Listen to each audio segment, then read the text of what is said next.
মোৰ সাপলৈ ভয় নালাগে, মানুহলৈ লাগে, কিয়নো সাপে নিজক বচাবলৈ আনক খুটিয়ায়, কিন্তু মানুহে নিজৰ লাভৰ কাৰণে। দুনিয়াৰ নিয়ম, যেতিয়ালৈকে পইচা থাকে হাউ আৰ ইউ, আৰু যেতিয়া পইচা শেষ হু আৰ ইউ। মোক নিজৰবোৰে ডুবাবৰ কাৰণে ঠেলা মাৰি দিলে। লাভ এইটোৱেই হ'ল মই সাঁতুৰিবলৈ শিকিলোঁ। মিছা, প্ৰতাৰণা আৰু অজুহাতে আপোনাক কিছু সময়ৰ সুখ দিব পাৰে, কিন্তু ইয়াৰ মূল্য আপুনি ভৱিষ্যতে দিব লাগিব। জ্ঞান, ধন আৰু বিশ্বাস তিনিওটাই বহুত ভাল বন্ধু আছিল। তিনিওটাৰে মাজত মৰমো বহুত আছিল। এটা সময় আহিল, তিনিটাই বেলেগ হ'ব লগা হ'ল। তিনিটাই এজনে আনজনক প্ৰশ্ন কৰিলে, আমি ক'ত লগ হ'ম? তেতিয়া জ্ঞানে ক'লে, মই বিদ্যালয় আৰু মন্দিৰত লগ পাম। ধনে ক'লে, মই ধনী ঘৰত লগ পাম। বিশ্বাসে মনে মনে থাকিল। দুয়োটাই মনে মনে থকা কাৰণ সুধিলে। তেতিয়া বিশ্বাসে কান্দি কান্দি ক'লে, মই যদি এবাৰ আঁতৰি যাওঁ কেতিয়াও লগ হ'ব নোৱাৰো। মানুহৰ শৰীৰৰ সকলোতকৈ সুন্দৰ অংশটো হ'ল হৃদয়। সেইটোৱেই যদি চাফা নহয়, সুন্দৰ চেহেৰাৰ কোনো মূল্য নাই। দবা খেলত মন্ত্ৰী আৰু জীৱনত আত্মা। যদি মৰি যায় তেতিয়া বুজিব খেলা খতম। আমাৰ জীৱনটো বাঁহীৰ দৰে। ইয়াত যিমানেই বাধাৰূপী ফুটা নাথাকক কিয়, যিজনে বজাবলৈ জানে সেইজনে জীয়াই থাকিবলৈ শিকি গৈছে।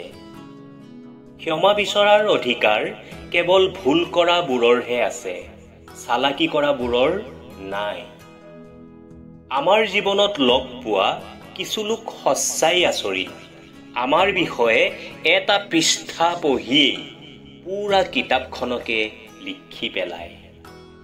মানুহে ধন সম্পত্তি যিমানেই দুৰ্নীতি কৰি ঘৰলৈ নানক কিয়, কিন্তু তাৰ ৰক্ষণাবেক্ষণ এজন দক্ষ মানুহৰ হাততেই দিব বিচাৰে। সফলতা কেতিয়াও নিজে নাহে, সফলতাক আমি নিজে গঢ়িব লাগিব। ঠিক তেনেদৰে যেনেদৰে ভগৱানে সকলো পক্ষীৰ বাবেই খাদ্য দিছে, কিন্তু উঠত নহয়। সকলো জ্ঞান যে আমি অকল কিতাপৰ পৰাই পাম এনে নহয়। কিছুমান জ্ঞান আমাক জীৱন আৰু সম্পৰ্কবোৰেও দিয়ে। আমি যিবিলাক আমাৰ নিজৰ বাবে কৰোঁ সেইবিলাক কেৱল আমাৰ নিজৰ লগতে থাকে, কিন্তু যিবিলাক কাম আনৰ বাবে কৰোঁ, সমাজৰ বাবে কৰোঁ, সেইবিলাক সমাজত ৰৈ যায় আৰু আমি অমৰ হ'ব পাৰোঁ। সেয়ে নিজৰ লগতে আনৰ বাবে কৰাত বেছি গুৰুত্ব দিয়ক। আনৰ পৰা একো আশা নকৰাকৈয়ে সহায় কৰক। সেয়ে হয়তো কোনোবা এজনে কৈছিল, যিসকলে ফুল বেচে তেওঁলোকৰ হাততো সুগন্ধ সদায় থাকে। কাকো ইমানো গুৰুত্ব দিব নালাগে যে যিয়ে আমাৰ মুখৰ হাঁহি কাঢ়ি নিব পাৰে। আৰু এটা কথা কি জানে, গুৰুত্ব দিলে মেকুৰীয়েও নিজকে বাঘ বুলি ভাবে। কথাত বহুত যাদু আছে। সূতা কথা কোৱাবোৰৰ মৌ বিক্ৰী নহয়, কিন্তু মিঠা কথা কোৱাবোৰে জলকীয়াও বেচিব পাৰে।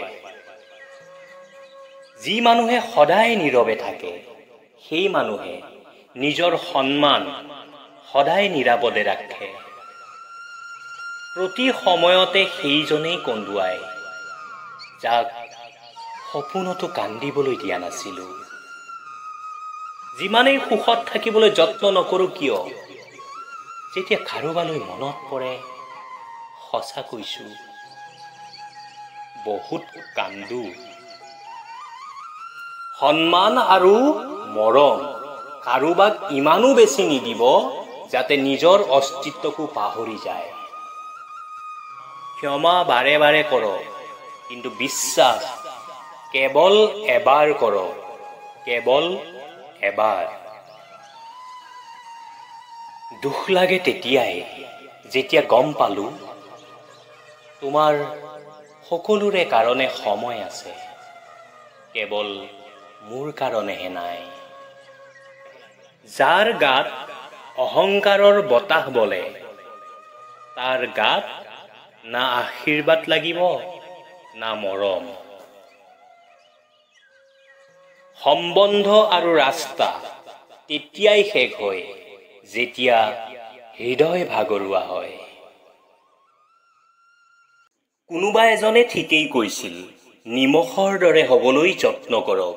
না আনে আপোনাক বেছি ব্যৱহাৰ কৰিব পাৰিব, না আপোনাৰ অবিহনে থাকিব পাৰিব। আগতে যেতিয়া শৰীৰত আঘাত লাগিছিল তেতিয়া মানুহে তাত চূণ বা হালধি লগাইছিল, কিন্তু আজিকালি মানুহে ষ্টেটাছ লগায়। পৃথিৱীৰ সকলোতকৈ বেয়া মানুহ সেইজন যিজনে নিজকে সকলো সময়তে শুদ্ধ বুলি ভাবে। যি মানুহে সকলো সময়তে সকলো ঠাইতে নিজকে এডজাষ্ট কৰি লয়, তেনে মানুহে সদায় দুখেই পাব লগা হয়। যি ব্যক্তিয়ে আপোনাৰ লগত মিঠা মিঠা কথা কয় তেন্তে জানিব সেই ব্যক্তিয়ে আপোনাক সন্মান দিয়া নাই, প্ৰতাৰণাহে কৰি আছে।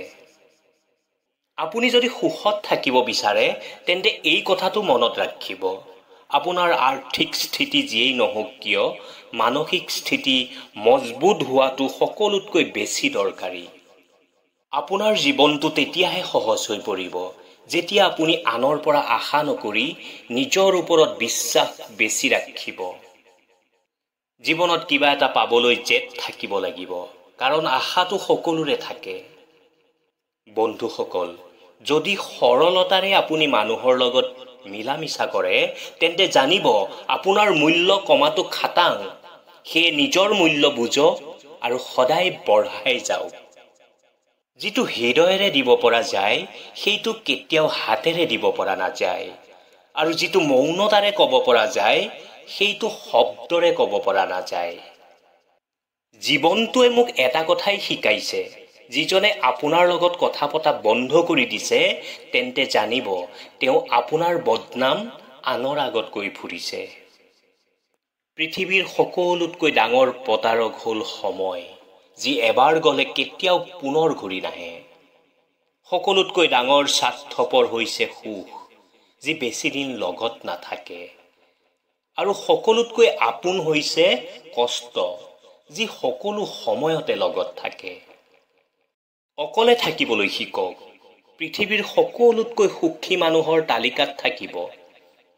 কিয়নো মানুহে যিমান আপোন দেখুৱায় প্ৰকৃততে সিমান আপোন নহয়। স্বাৰ্থপৰ মানুহে কি বুজিব বিশ্বাস শব্দটোৰ মূল্য কিমান, কাৰণ তেওঁলোকে স্বাৰ্থৰ বাবেহে মানুহৰ লগত আপোন হোৱাৰ অভিনয় কৰে।